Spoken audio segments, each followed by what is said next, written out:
¿Abraham, pensáis que tenía una buena relación con Dios o no?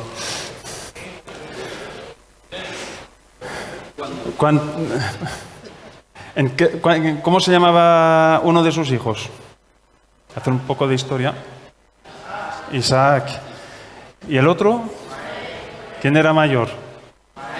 Ismael, vale. Y ahora para saber si así me evito media hora de explicación.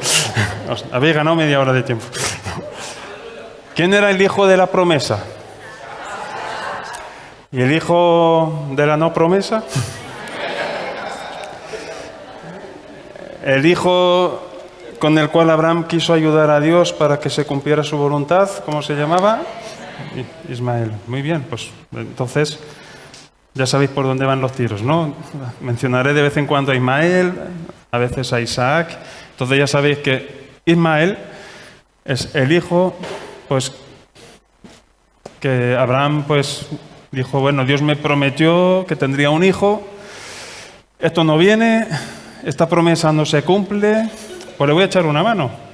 Y su mujer le dice, pues anda, júntate con nuestra criada y ten un hijo con ella, ya que yo no puedo.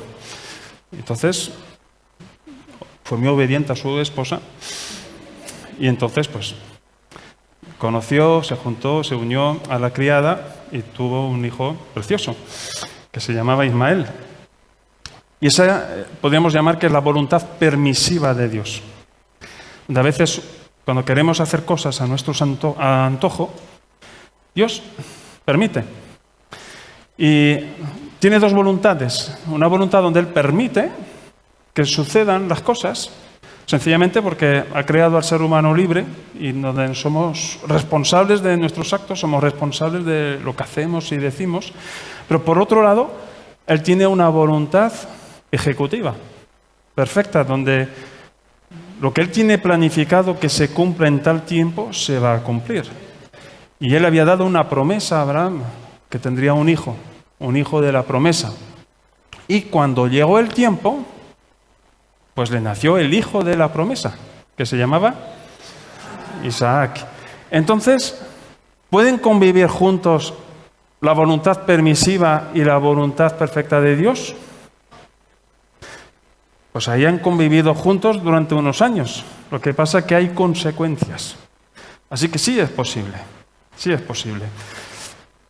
Abraham, en Génesis 19:27, nos dice lo siguiente. Subió Abraham, ¿en qué momento del día? Por la mañana, al lugar donde había estado delante de Jehová. Y era su costumbre, él por la mañana, no la tarde, no a mediodía, no por la noche. Y es verdad que todos vivimos, pues, quizás unos ritmos de locos.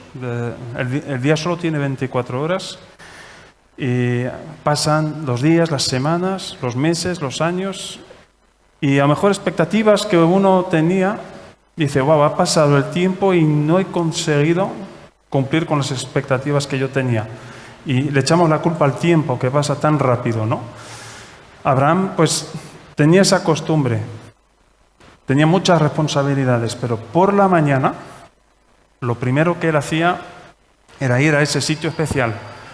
Además, no solo era la hora de la mañana, sino el lugar. Había determinado un lugar especial para tener esos encuentros con Dios. Me di cuenta porque yo por las mañanas cuando me levanto, ¿sabes con qué me levanto? Con esto. Lo tengo aquí al lado de la mesilla y apenas me levanto es un automatismo, ¿eh? Esto que haces así, como Robocop, te sientas, te pones de lado, chuf, cojo el móvil y enseguida el WhatsApp, el Facebook, el tal. Y en esta semana, pues, el de arriba me metió un poco de caña. Me ha dicho, primero yo. Tu primer tiempo tiene que ser conmigo. Pero si yo tengo siempre tiempo contigo, pero por la mañana. ¿Por qué? Porque después de esto, bueno, el café, Loida me llama, el café se va a enfriar, vale, vamos, y tal, y luego Ahora va a empezarle el cole, hay que llevar al chiquillo al cole y hay un sinfín de cosas que hacer. Pasa el día y al final del día, cuando ya son las 2, 3 de la mañana, dice, bueno, Dios, ¿qué te cuentas? Y así me ha pasado muchas veces, ¿eh? No lo digo con orgullo, todo lo contrario. Y por eso en esta semana, pues, Dios me mostró pasajes, ¿no?, en las Escrituras donde los que tenían una relación íntima con Dios, personal, y donde luego se pudo ver el fruto durante el día de esa relación, es porque tuvieron ese encuentro, tomaron ese tiempo para estar con Él por la mañana. Y es verdad, ¿cuántos años a lo mejor hace que uno asista a la iglesia? ¿Cuántos sermones habremos escuchado? Y mientras no pongamos en acción o en práctica lo que escuchamos, ¿de qué me sirve? ¿De qué me sirve ese conocimiento? Realmente un sermón o un conocimiento es válido cuando uno lo pone por práctica. Tú te puedes saber toda la teoría de los semáforos, de las señales de tráfico, pero si no tienes un vehículo, si no conduces, pues de poco te sirve, pierdes un montón, pierdes el placer de conducir y de poder desplazarte. Y muchas teorías conocemos sobre Dios, mucho conocimiento bíblico. Y me gustaría saber, pues, qué porcentaje de todo lo que sé realmente lo vivo. Teníamos un cartel de aquellas, en el otro local pequeño, que realmente creo lo que vivo. Lo que realmente vivo en Dios es realmente lo que creo. Lo demás, puras teorías. Pueden ser verdades bíblicas, pero es solo un conocimiento. Entonces, a lo que quiero llegar, que si no tomamos decisiones, nuestro conocimiento no sirve de nada. Absolutamente de nada. Mi madre siempre me decía, el saber no ocupa lugar. Vale, es un dicho popular, pero no es bíblico. El conocimiento bíblico, si no te empuja a la acción, realmente no sirve de nada. Entonces, podemos retrasar tantas cosas en nuestra vida. Y retrasar la voluntad de Dios en nuestras vidas, retrasar lo que Él quiere hacer a través de nosotros. Aunque tengamos el conocimiento, pero si no tomamos la decisión, se va retrasando todo. Es como Abraham, que quiso acelerar, lo quiso hacer al revés, acelerar los tiempos de Dios. Pero los tiempos de Dios son los tiempos de Dios. No es ni antes ni después. Sus tiempos son perfectos. Entonces, ahí tenía su cita con Dios, ese era su lugar. Y los que vienen a la iglesia, los espirituales, ya tuvieron su encuentro con Dios antes de venir aquí. Los religiosos son los que tienen su encuentro con Dios aquí durante la reunión. Sin querer ofender a nadie, pero han sido mis conclusiones. Y pasamos al 21, versículo 14 de Génesis. Al día siguiente, Abraham se levantó muy de mañana, tomó pan y un odre de agua y lo dio a Agar. ¿Agar quién era? Era la criada con la que concibió a Ismael. Lo puso sobre su hombro, le entregó el muchacho y la despidió. Ella salió y anduvo errante por el desierto de Berseba. Ismael representa mi voluntad. Yo hago las cosas a mi manera. Yo sé lo que Dios me pide. Yo sé que Él me pide que lea más su palabra. Yo sé que Él me pide que pase más tiempo de oración. Yo sé que Él me pide más consagración. Es algo que yo sé. Pero ese Ismael, que está pegado como un chicle a mi vida, hace que yo haga, al fin y al cabo, mi voluntad. Y en la medida que pasa el tiempo y que tengo a este Ismael pegado a mi vida, pues con el tiempo va a haber consecuencias. Aunque a la vez la voluntad de Dios perfecta se va a cumplir en su tiempo. Ahí Abraham tuvo que hacer algo muy doloroso. Tuvo que despedir a un hijo suyo. Era su hijo. No era un extraño. Pero no era el hijo de la promesa. Cristo vendría a través de Isaac, no a través de Ismael. Y lo tuvo que despedir. ¿Cuáles han sido las consecuencias? Una separación. Hoy en día vemos consecuencias de esa mala decisión. ¿Quiénes son los descendientes de Ismael? Muchos árabes, de muchos países que van soltando bombas a diestra y a siniestra. Mucho fanatismo. Y vemos consecuencias de una mala decisión tomada hace miles de años. Aún hoy en día estamos pagando las consecuencias de alguien que quiso ayudar a Dios y anticipar los tiempos de Dios. Pero al mismo tiempo la voluntad de Dios se cumplió. Pero están conviviendo las dos cosas a la vez. La voluntad permisiva de Dios y su voluntad perfecta, donde se está cumpliendo exactamente las cosas en su tiempo. Entonces, si yo quiero hacer las cosas a mi manera y no conforme a los planes de Dios, soy un Ismael. Se va por la mañana Abraham, ¿verdad? Y fue el consejo de su mujer: mira, ya está bien, nuestros dos hijos no pueden convivir juntos. O sea, llega un momento en que hay un malestar entre Isaac e Ismael. En la medida que va creciendo la voluntad de Dios en tu vida, en la medida que ese Isaac va creciendo, pues está molestando al Ismael. Y o callo uno para dejar hablar al otro, pero los dos juntos mucho tiempo no pueden convivir. Y es lo que ha pasado ahí. Tenía que soltar y dejar a Ismael en el desierto. ¿Podemos retrasar el plan de Dios? ¿Durante cuánto tiempo? Años. El pueblo de Israel, voy a dar ahí un ejemplo. Cuando salió de Egipto, de la esclavitud de Egipto, para llegar a la tierra de Canaán, a la tierra prometida, ¿cuánto tiempo tardarían normalmente? Si miramos en los mapas, de Egipto hasta la tierra de Canaán, tardarían entre 11 y 14 días de caminata. ¿Cuánto tiempo han tardado? 40 años. ¿Por qué? Porque ellos han retrasado la voluntad perfecta de Dios.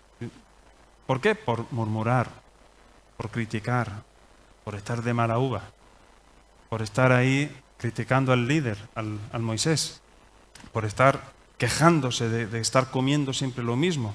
Apenas había una pequeña prueba, ¡ay, nos morimos de sed! Toma agua. ¡Ay, siempre el maná! Toma carne, inflate de carne. Y siempre quejas y quejas. Y entonces anduvieron dando vueltas y vueltas. Entonces la promesa de Dios para la nación se cumplió. Pero la generación por encima de los 20 años que salieron de Egipto no vio la promesa. Por causa de su actitud. Es decir, el plan de Dios se cumple con nosotros o sin nosotros, pero su voluntad se cumplirá. Así que despide a Ismael y los hay que ponen condiciones a Dios, ¿sabes? Para poder obedecer. ¿Tú tienes claro cuál era su voluntad? No sé si os ha pasado. Bueno, Dios, mira, vamos a ir de buena onda, tú y yo. Si tú me concedes esto, entonces yo te sigo. Si tú me das esto otro que yo te pido, entonces yo te obedezco. Te dice, suelta ese novio, que no es cristiano. Vale, dame uno cristiano y cuando lo tenga, yo lo suelto. Y eso no funciona así con Dios. Suelta primero y luego ya verás cómo Él va a obrar. ¿Ese trabajo no te conviene? Trabajas 20 horas sobre 24 y estás desconectado de todo el mundo. Vale, Dios, dame un trabajo, pero cuando tú me des un trabajo, entonces yo suelto este. No, suelta a Ismael, si quieres ver a Isaac. Tenemos que soltar. No podemos ponerle condiciones a Dios. Si sabemos cuál es su voluntad, pues hagamos los pasos. Si no, estamos creyendo en un Dios teórico. En el Dios, pues como decía el criado que fue enviado por Abraham, él decía, se dirigía a Dios como siendo el Dios de Abraham, no se dirigía a Él como un Dios personal. Y espero que aquí nadie se dirija a Dios como, mira, tú, el Dios de la Biblia, el Dios de los pastores. No, que sea el tuyo. Que haya algo real entre tú y Él, que haya esa relación. No podemos ponerles condiciones, tenemos que deshacernos. Y ese Ismael, engendrado por la voluntad propia de Abraham, y ha habido todos esos descendientes, pues hay que dejarlo ir. Si tú tienes un pegote, un Ismael en tu vida, el consejo bíblico es déjalo marchar. Lo lleva al desierto y suelta. Es que me da pena. Da igual, llora. Llora a moco tendido, pero suelta. Déjalo marcharse al desierto, no importa. Porque cosas mejores vendrán. Confía en Dios. Lo hay que soltar. Y sabes, cuanto más tarda en soltar al Ismael, pues lo que tendrás en ti no será una enfermedad, será una gangrena, habrá que amputar partes de uno. Los que se juntaron con parejas que no son de Dios y luego tienen hijos. Y Dios te dice, suelta esa pareja. ¡Wow! Pero es que tenemos a este hijo entre medias. Hace parte de no haber seguido la voluntad de Dios. Pero en Dios todo se redime. Pero nosotros podemos retrasar completamente lo que Él tiene para nosotros. En Génesis 22, versículo 3. Así que una mañana Abraham fue y soltó a Ismael. Pero otra mañana tenía que irse con Isaac, con el otro hijo. Todo de muy de mañana, Abraham. Enalbardó su asno, tomó consigo 2 siervos suyos y a Isaac, su hijo, el hijo de la promesa. ¿Y qué pasó? Cortó leña para el holocausto, se levantó y se fue al lugar que Dios le dijo. ¿Por qué se fue muy de mañana con el hijo? ¿Qué hubiera pasado si Sara estuviera despierta, la mujer? ¿A dónde vas tú? ¿A dónde vas tú con nuestro hijo? Lo voy a sacrificar. Eres un criminal. El niño se queda aquí. Y Abraham diría, bueno, hijo, mañana lo intentamos otra vez. Entonces, cuando es muy de mañana, es algo personal entre tú y Dios. Hay algo que ocurre donde Él te comunica cosas y tú sabes que es Dios, pero luego quieres consultar con la carne. Dice, esto me parece demasiado, ¿no? Voy a consultarlo. Y cuando consultas, todos te dicen lo contrario, ¿no? Dice, ¿qué dices? No, eso no, Dios te libre. Y es Dios que te habló. Y te dijo algo muy claro, lo que tienes que soltar, de lo que hay que sacrificar. Y esto es tremendo porque ya no se trata de soltar el Ismael, lo que te impide que se cumpla la voluntad perfecta de Dios, sino se trata de rendirle lo que Él mismo te dio. Es decir, que a Dios le agrada cuando nos acercamos a Él y le ofrecemos lo que Él mismo nos dio. Esa es una ofrenda grata para Él, de muchísimo valor. Entonces, Abraham va y obedece, lleva a su hijo. Sara no se entera, porque para ella sería un crimen, pero para él eso era una señal de adoración. Para que veamos que en función si consultas con la carne o con el espíritu, tienes 2 versiones totalmente diferentes. Y cuando Dios nos pide algo, voy a dar un ejemplo. Voy a dar un ejemplo para que entendamos bien la diferencia. De algo muy sencillo. Contaba un pastor que en la reunión decían, venga aquí, pasen los que quieran contar un testimonio de cómo le fue la semana. Y el pastor fue, de otra iglesia, y dijo, mira, yo fui evangelizando ahí en la universidad, he predicado, y wow, la de gente que recibió el bautismo del Espíritu Santo fue impresionante. Y toda la iglesia, wow, gloria a Dios, aleluya, qué poder. Y cuando se sentó, oye la voz del Espíritu Santo, mentiroso. Y él, Satanás, te reprendo. orgulloso. ¿Por qué? Porque sí hubo bautismos del Espíritu Santo, pero eran 3 sobre 100, no eran los 100. Eran tres alumnos, que sí. Pero él sencillamente exageró. Y al exagerar, se le fue el gozo, se le fue la paz. Estaba ahí con eso. Y dice, sí, total, es una tontería. Pero Dios le decía, has exagerado. Y ya no podía estar en la iglesia. Se fue a otra iglesia. Y en la otra iglesia había una predicación genial. El pastor decía, ¿hay de esos que exageran en sus testimonios? Y él, wow, Dios, ¿me estás persiguiendo hasta aquí? Venga, aquí delante y pidan perdón a Dios. Dice, como había mucha gente que iba, dice, yo me colé ahí en medio de la gente, ahí no me conocían, y confesé mi pecado a Dios. Y él me dijo, pero aquí no has mentido, es en tu iglesia. Y entonces va y se lo cuenta a un hermano confidente, al diácono de confianza. Y hay una voz que me dice que tengo que confesar algo. Tranquilo, es el espíritu de condenación, tú ni caso. Y dice, bueno, a lo mejor, pero no estoy bien. Y en una de las reuniones, meses más tarde, donde él ya estaba sin el gozo del Señor, el Espíritu Santo seguía, mentiroso, orgulloso. No, ya está bien, esto ya está. Y va al que presidía, mira, tengo que decir algo a la congregación. Sí, una visión, una profecía, un mensaje de parte de Dios. No, he pecado. ¿Qué? ¿Que tú has pecado? A ver, cuéntame, ¿qué es? ¿Te acuerdas cuando hace meses comenté el testimonio de la universidad? Sí, ¿qué? He exagerado. ¿Y eso vas a contar aquí? Si ya hasta se han olvidado de eso. No, hombre, no hagas el ridículo. Dios me dice que lo diga. Bueno, pues allá tú. Y entonces ya durante la reunión, el que presidía le miraba al pastor y decía, bueno, pues ahora nuestro pastor tiene algo que contarnos. Y cuando le da el micro, ¿no? Así le hace. Y él lo confiesa. Y la gente, el pastor ha mentido, ha exagerado. Y se sintió muy disminuido, ¿sabes? Pero con paz en su interior.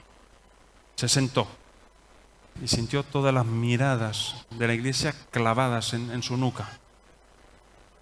Pero Dios le dijo, porque tú te has humillado frente a mi pueblo, yo te exaltaré. Y lo levantó. Y hoy en día pues ha abierto muchas iglesias. Y ahí por donde él va contando esa historia. Tenemos que deshacernos de las cosas que no glorifican a Dios. Que todo lo que hagamos, digamos, glorifique solo a Dios. En el momento que tú quieras darte la nota, el Ismael está ahí. Y tenemos que deshacernos de eso.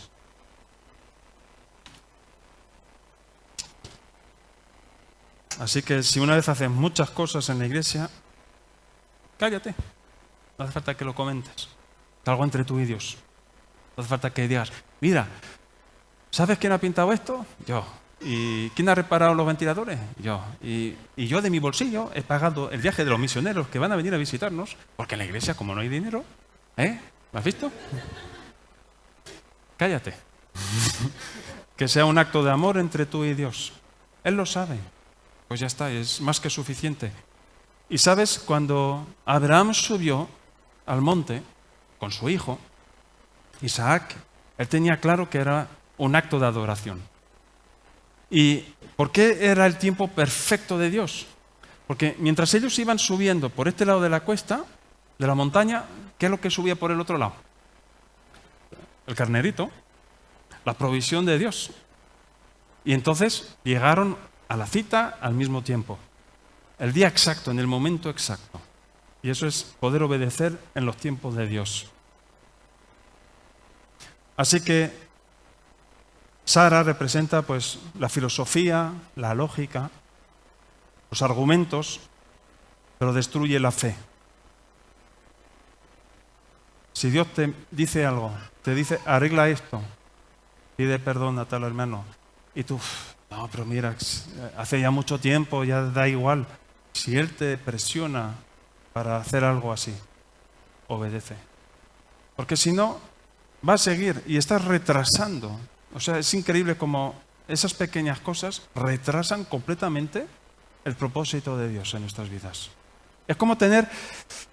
Mira, este verano, a veces, como iba con las chanclas muchas veces paseando, a veces se me metía una piedrecita ahí entre la chancla y el debajo del pie. Y ya no andaba igual, estaba ahí medio cojeando, y hasta que no me quitaba la chancla, le daba una sacudida, porque a veces la piedra estaba incrustada en el pie, no podía seguir caminando normal. Pues a veces esos detalles son las que nos frenan totalmente. Y no podemos seguir caminando en los tiempos de Dios. Oímos muchos sermones. Conocemos el precio que hay que pagar.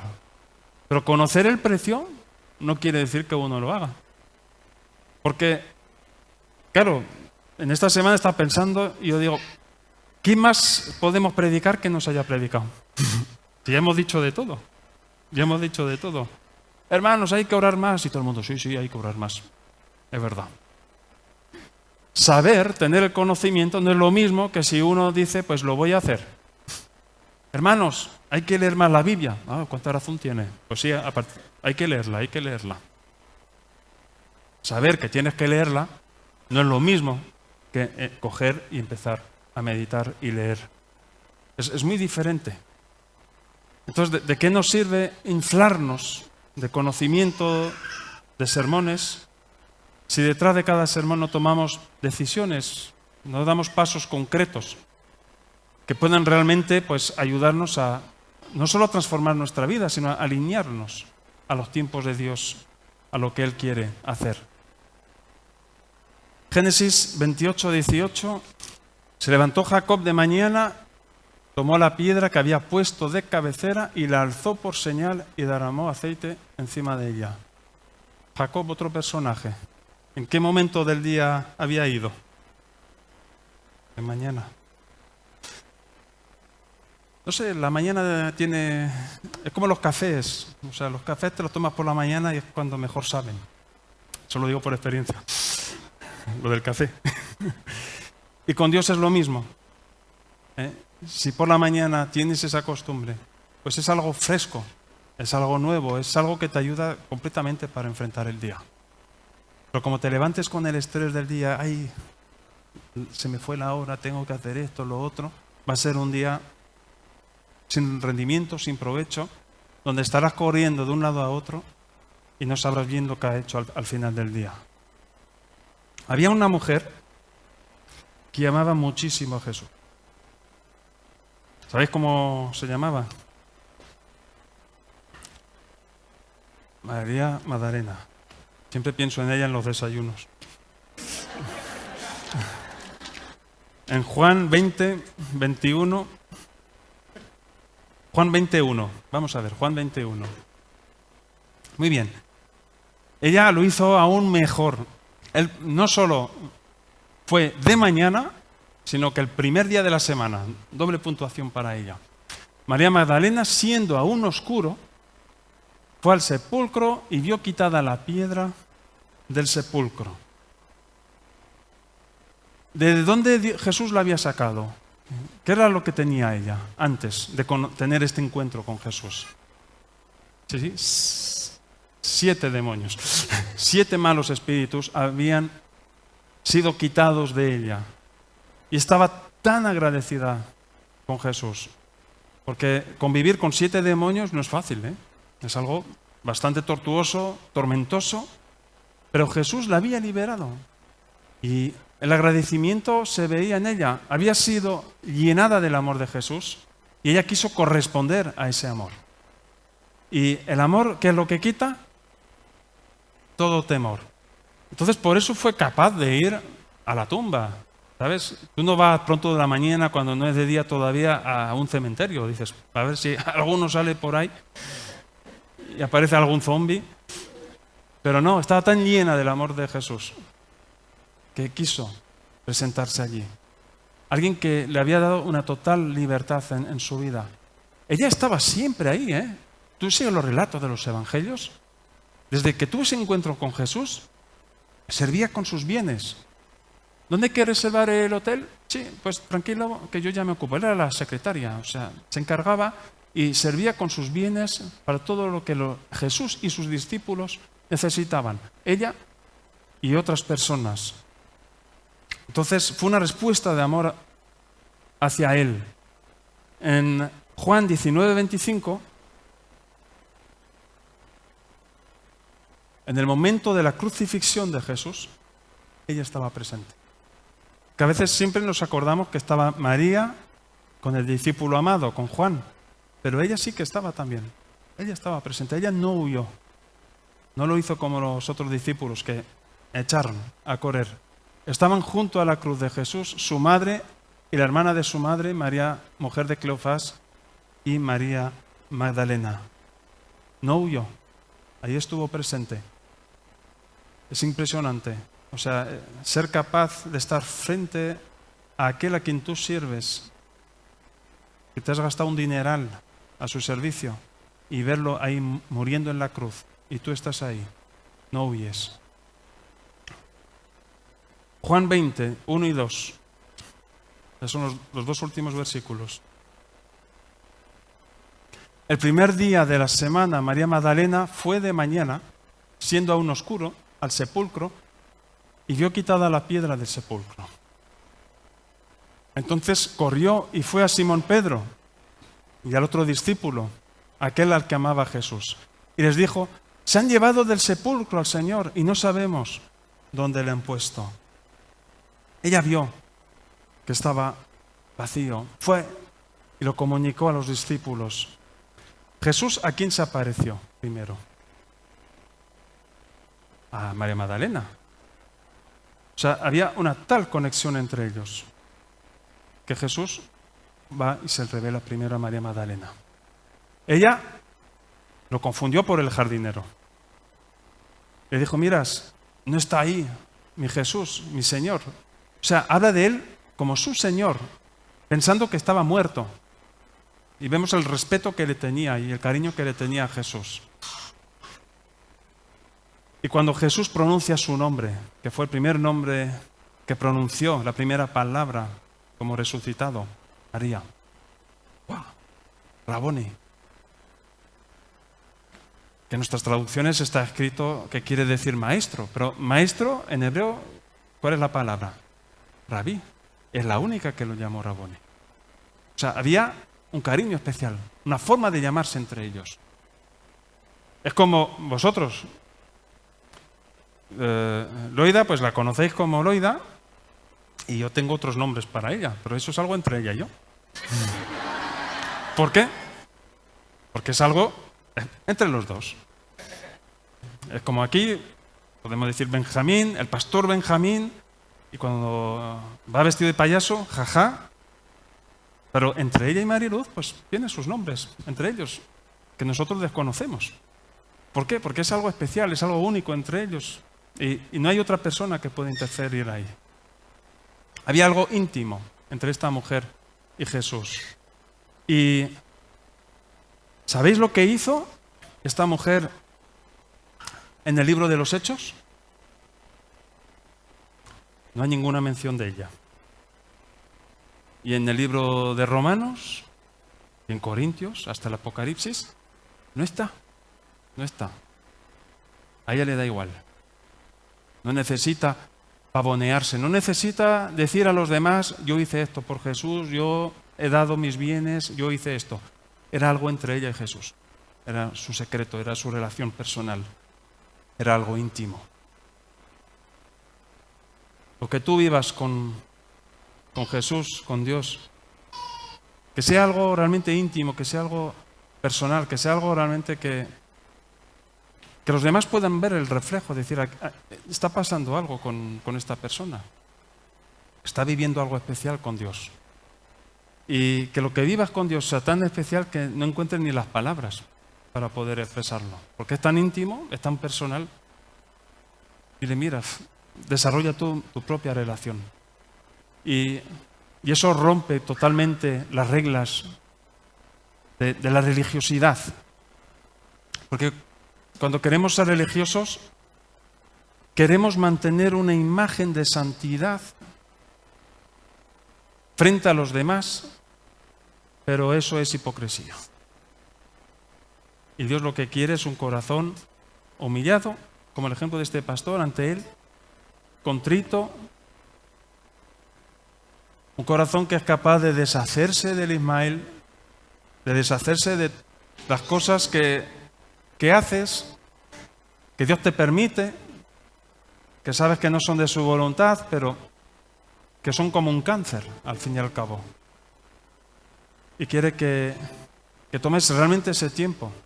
Ya hemos vuelto de vacaciones, no esperemos al 1 de enero para hacer nuevos votos con Dios.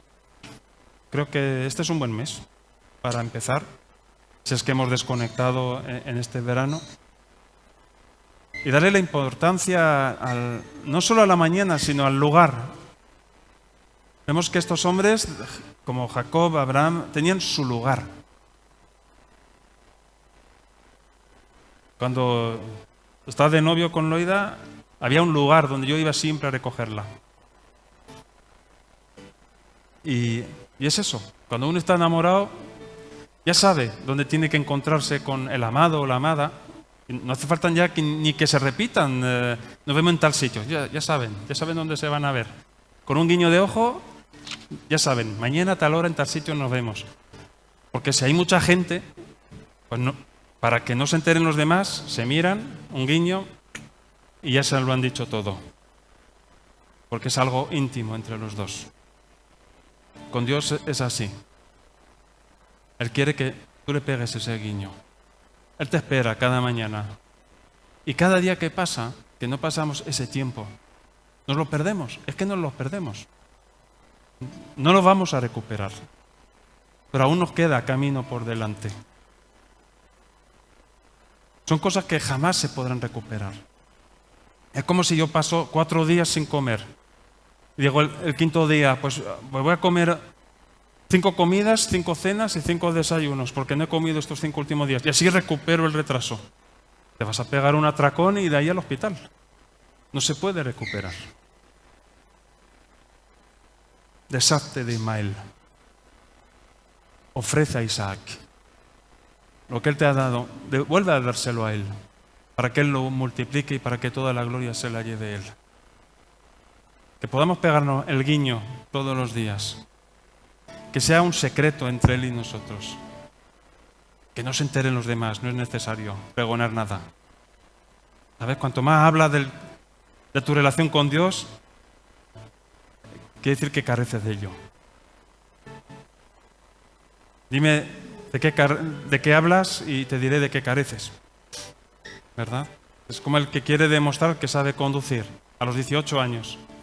Coge el coche y voy a demostrar que sé conducir. Y hace locuras. Pero tú que llevas ya 20 años conduciendo, a que ya eso ni se te entra por la cabeza. No tienes nada que demostrar. Tú ya sabes que sabes conducir. Ya tienes vehículo, ya tienes el permiso de conducir de hace tiempo. Pues es lo mismo. Ya llevas años como hijo de Dios. Pero podemos aumentar esa calidad de relación con Él. Para que cosas pasen, para que cosas ocurran a nuestro entorno. Para que no estemos con esfuerzos humanos y sobre esfuerzos humanos para tratar de imitar lo espiritual. Sino que gracias a esa intimidad con Dios reviente lo espiritual automáticamente.